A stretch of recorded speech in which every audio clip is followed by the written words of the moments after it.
Okay, so today you're going to notice that I have up my tracker. I haven't done that in a long time because I haven't done a first draft in a while.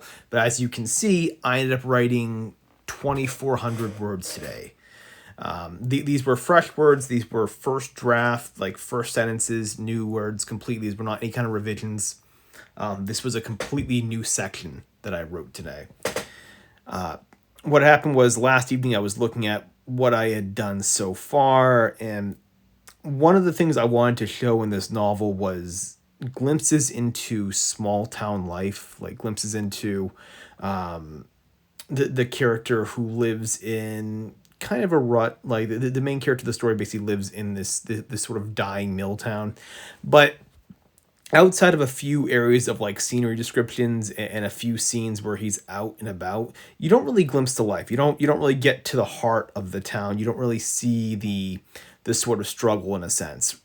And so I decided to add in kind of a small subplot. It's about, I think it's going to end up being probably like a like a 3 chapter subplot, where you're going to see a deeper glimpse into that life. So just introduced that kind of new subplot here. And this was the first chapter of that. I'm not really done with necessarily the first chapter of this sort of subplot yet.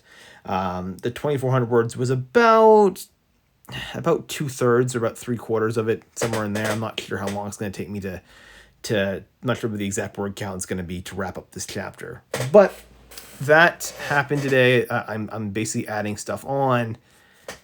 I am one of those people where no matter how much I plot, there always comes up something, at least usually, that makes me expand my story. There's something that I have to add. At some point I look back and I realize, okay, yeah, I'm missing this one thing.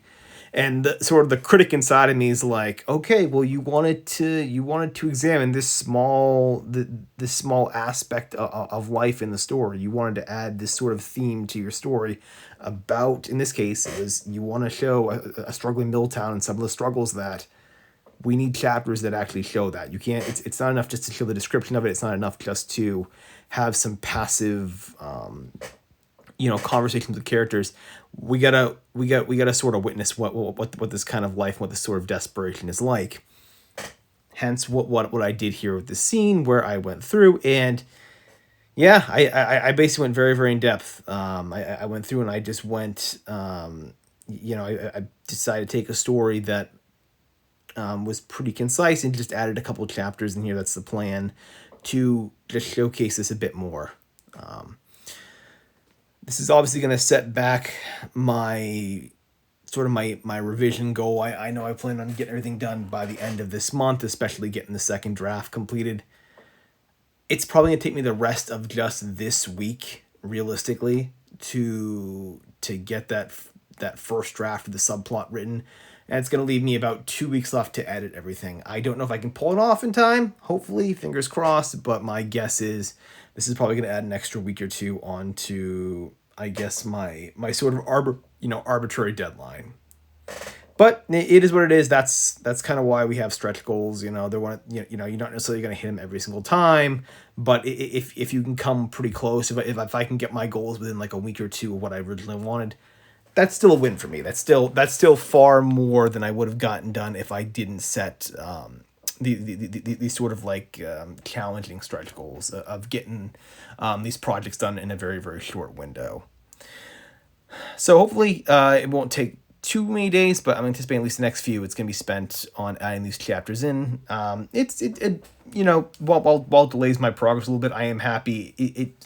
When you spend so much time revising something and you jump back into writing like a fresh first draft again, it feels invigorating. It takes a lot of the tedium and boredom out of the second draft process and adds a little bit of energy. If you're someone that loves the first draft, if you're someone that loves to just get words down the page the first time and you hate the revising process, going from a second draft for weeks and weeks to just jumping in with a few days of some fresh writing can add a little bit of energy to your process. So that's kind of my approach here, and again, hoping by at least the end of this week I'll be back on track with the revisions.